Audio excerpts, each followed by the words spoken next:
بسم اللہ الرحمن الرحیم وعن عبداللہ بن عمرو قال قال رسول اللہ صلی اللہ علیہ وسلم العلم ثلاثۃ آیۃ محکمۃ او سنۃ قائمۃ او فریضۃ عادلۃ وما کان سوى ذلک فهو فضل رواہ ابو داؤد و ابن ماجہ۔ جناب عبداللہ ابن عمرو سے روایت ہے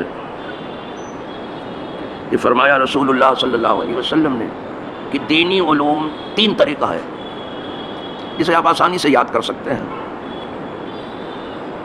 اور آسانی سے عمل بھی کر سکتے ہیں۔ دینی علوم تین طریقہ ہے: آیت محکمہ، محکم آیتیں۔ محکم اس کو کہتے ہیں جس کے معنی صاف سمجھ میں آتے ہیں اور کہیں سے کوئی اشتباہ اور شک پیش نہیں آتا، اس کو آیت محکم کہتے ہیں۔ اس کے معنی بالکل کھلے ہوئے صاف سمجھ میں آتے ہیں، وہاں شکوک و شبہات راہ نہیں پاتے۔ تو آیت میں محکمہ کی قید اسی لیے لگائی ہے کہ آیت محکمہ ہی پر عمل کیا جاتا ہے، اور جو آیات متشابہات ہیں جس کے معنی صاف نہیں سمجھ میں آ رہے ہیں اس کو اسی پر محمول کیا جاتا ہے، آیت محکمہ پر۔ کچھ آیتیں ایسی بھی نہیں سمجھ میں آتا من، تو جہاں سمجھ میں آتا ہے اسی پر عمل ہوگا۔ آئی بس۔ اب جیسے الف لام میم پڑھا آپ نے، کچھ نہیں سمجھ میں آیا۔ الف لام را پڑھا نہیں سمجھ میں آیا، ہا میم عین صاد قاف پڑھا نہیں سمجھ، قاف ہا یا عین صاد نہیں سمجھ، الف لام میم را نہیں سمجھ، قاف سے کہہ دیا گیا والقرآن المجید نہیں سمجھ، لیکن جو سمجھ میں آیا ہے وہی معنی یہاں لیا جائے گا۔ آئی بس۔ تو اس سے مراد کتاب اللہ ہے، اللہ کی کتاب اصل ہے۔ آئی بس۔ آیت محکمہ سے مراد کتاب اللہ ہے۔ دوسرے ہے سنت قائمہ، یعنی سنت صحیحہ جو اپنی اسناد سے اور اپنے متون سے بالکل ثابت ہے۔ حضور کی سنت، صحابہ پوچھتے رہتے تھے ایک دوسرے سے کہ اس میں حضور کی سنت کیا ہے، آپ نے کچھ سنا ہو تو بتاؤ، پوچھتے رہتے۔ تو دوسرے سنت قائمہ یعنی سنت صحیحہ، اور تیسرے فریضۃ عادلہ، وہ فرض کیا گیا تو میں نے کہا تو ڈال دو، جس کی خوش نصیبی تھی یہ دوڑ کے بادشاہ کا ڈال دو۔ کہا بس اسی بارے میں مجھے آپ سے تھوڑی سی بات کرنی ہے۔ کہا میں جانتا تھا کہ آپ اس بارے میں مجھ سے ضرور بات کریں گے۔ کہا ہاں مجھے بات کرنی ہے آپ سے کہ اس بچے کے جو پانی ڈال رہا تھا اللہ نے اس کو دو ہاتھ دیا، آپ ضعیف ہیں، کمزور ہیں، ناتواں ہیں، ایسا کیوں ہوا کہ ایک ہاتھ سے یہ پانی ڈالا اور دوسرے ہاتھ سے آپ کا پاؤں کیوں نہیں دھویا اس نے؟ یہ آپ سے پوچھا اپنے لڑکے کو، کہا کیوں نہیں پاؤں دھلوایا؟ جب یہ ادب تھا علماء کا تو حکومت صحیح موقف لیا، اپنے آپ کو نیوٹرل کیا، اس لیے کہ ہم جنگ نہیں چاہتے۔ ویسے روس کا موقف صحیح ہے بالکل، کون اپنے دروازے پر اپنے دشمن کو خیمہ لگانے دے گا؟ آپ نے 100 سال کے اندر جو ہے نیٹو کو لے کر کے پوری دنیا کو واحد حکمرانی کا خواب دیکھ لیا کیا؟ یہ وہ اسی کی تکمیل میں لگے ہیں کہ ہمیں ٹائم لگے گا، ہو سکتا ہے 100 سال کا عرصہ لگے، یہ کہا گیا ہے، لیکن واحد ہم حکمراں ہوں گے۔ تو کون اپنے دروازے پر آپ کو خیمہ نصب کرنے کی اجازت دیتا ہے؟ یوکرین اس کے دروازے پر ہے، روس کے۔ چلو صاحب، اب تو حق بولنے کی بھی جرات نہیں رہ گئی، لوگوں میں حق پر عمل کب ہوگا؟ تو شاید پہلے بھی تھوڑے سے لوگ تھے جو کچھ حق کی باتیں کر لیتے تھے اور تھوڑا سا حق پر عمل کر لیتے تھے، اللہ سب کو توفیق دے۔ تو عرض یہ کر رہا تھا کہ پہلے ادب بہت تھا، جب ادب بہت تھا تو بادشاہوں کے لڑکے بھی علماء کے پاس پڑھنے آتے تھے۔ آئی بس۔ اب بیچارے علماء خود ان کے یہاں پڑھانے جاتے ہیں، اس کا نام رکھا ٹیوشن۔ میری خواب جب یہاں شامل ہوئی، گرے پڑے، تو یہاں کتنے سرمایہ داروں نے کہا مجھ سے کہ حضرت ہمارے بچوں کو اگر آ کے پڑھا دیں تو جو آپ فرمائیں گے ہم وہاں ادا کریں گے۔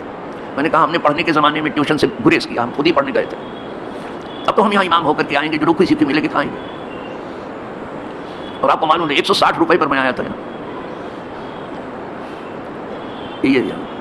اس لیے کہ حضرت نے کہا بھیا ہم لوگوں کو کام کرنا ہے روٹی چٹنی کھا کر کے، اور کام اسی طرح سے کیا گیا۔ کہا ٹھیک ہے کیجیے حضرت، کوئی بات نہیں، لیکن پتہ نہیں وہ 160 زیادہ تھا یا اب جو ملتا ہے ہمیں یہاں سے، یعنی امامت کا 20-25 جو کچھ ملتا ہے، یا وہ زیادہ تھا کہ اب یہ زیادہ ہے۔ اس لیے کہ پہلے 1000 میں 1 بیگھا کھیت تھا، اب 4 لاکھ کا 1 بیگھا کھیت نہیں مل رہا۔ میں کسان ہوں، تو پتہ نہیں، کچھ پتہ ہی نہیں کہ کون کام کر رہا ہے، کیسا کام کر رہا ہے، کچھ نہیں ہے۔ سیاسی لوگوں کو کچھ پڑھی ہی نہیں ہے،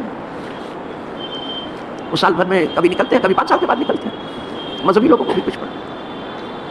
پہلے تھا شاہوں نے اپنے بچوں کی تربیت بہترین علماء سے کرائی.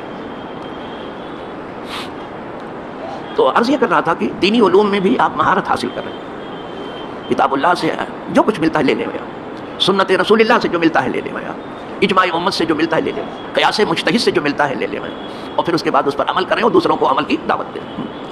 اللہ ہمارا آپ کا اور سب کا علم و عمل قبول فرمائے, اور اس سے ہماری دنیا بھی کشادہ کرے کہ سانس لینے کا تو موقع ہو, اور اللہ اس سے ہماری قبر بھی روشن کر رہے اور کشادہ کر رہے ہیں. وہاں کی اندھیریاں مشہور ہیں, اس کو اجالے میں اللہ بدلے, اسے نور سے بھرے, اور جتنے مرنے والے ہیں اللہ سب کو راحت, جتنے جینے والے ہیں سب کو اللہ عافیت عطا فرمائے. خدا کرے کہ سارے جہاں میں امن و امان و صلح و سلام کا ماحول, اور یہ فتنہ انگیزی جو تنہا پوری دنیا کو حکومت کرنے کی جو چل رہی ہے صرف امریکہ کی طرف, اللہ اس سے ہمیں بچا لے.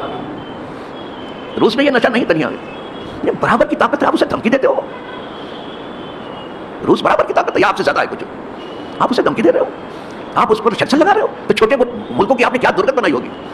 چائنا پر آپ جو ہے شکنجا کسنے کی کوشش کر رہے ہو, حالانکہ وہ تمہیں وہ ٹکر دینے کی فکر میں ہے کہ جو تمہارے خواب و خیال میں بھی نہیں ہے, اور اس کے لیے تمہیں تیار رہنا ہے. یہ نہیں کہ تم منصوبہ بنا رہے ہو اور لوگ دنیا ہاتھ پہ ہاتھ دھرے بیٹھی ہے. اگر تم نے یاد کیا ہے کہ ایشیا والوں کو ایشیا میں غلامی بنا کے رکھیں گے, افریقہ کو افریقہ میں غلامی بنا کے رکھیں گے, تو ایشیا اور افریقہ میں بھی یہ سوچ پیدا ہو گئی ہے کہ تمہیں یہاں سے باہر ہی نکال کے رہیں گے, چاہے دنیا سے باہر نکلنا پڑے. جائے بھول جائیے وہ سب چیز, لوگوں کو معلوم نہیں ہے تو ادھر ادھر کی باتیں کرتے رہتے. اخبار والے خدا جانے کیا کیا سرخی لگاتے ہیں, کیا کیا ہیڈنگ ان کی ہوتی ہے پڑھنے کے لائق, اور یہ الیکٹرانک میڈیا کیا کہنا, کیا اچھل کود ہے یہاں, صاحب کچھ معلوم نہیں ہے ادھر ادھر. اللہ فتنے سے بچا لے, اللہ سارے جہاں کو عافیت عطا فرمائے. وآخر دعوانا